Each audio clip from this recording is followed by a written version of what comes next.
Hello and thanks for joining us tonight. Georgia workers who care for disabled people are in line for a pay raise if the state lifts the hourly wage they currently receive. The pay boost would increase pay for caregivers by about $5 per hour. Ramey Cohen joins us in studio to share what that increase would mean to caregivers right here in Central Georgia. Yes, Frank, it's not new. Most businesses are dealing with staffing shortages. Caregivers are no different. Patricia Duncan is the CEO of Wonderland International Training School, Macon. Her school focuses primarily on training certified nursing assistants, or CNAs. Duncan says a lot of caregivers that train in Georgia end up taking contracts in other states. There's money coming from somewhere in these other states, and because the other thing is because of their shortages, and so they know that they're having to pay more so that they can, entice our folks or anybody else to come to them to work. Patricia Duncan's been a nurse for nearly 30 years and has taught medication aids across the state for the past 9 years.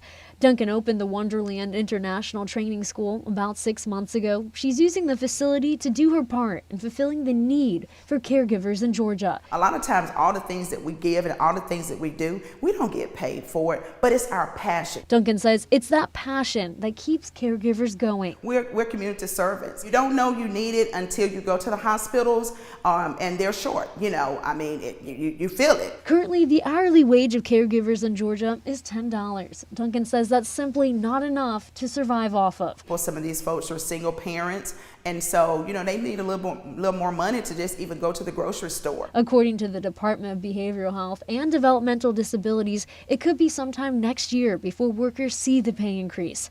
Duncan hopes to see the new rate sooner rather than later. Please, please, please give us this money. The community need it. These people want to stay in their homes, and this is the only way they can stay in their homes, by us being able to provide caregivers to go to the home as well.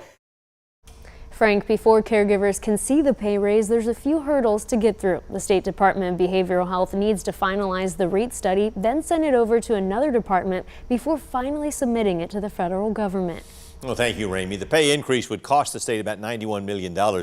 Some advocates are pushing for lawmakers to raise the minimum salary by nearly $9 an hour.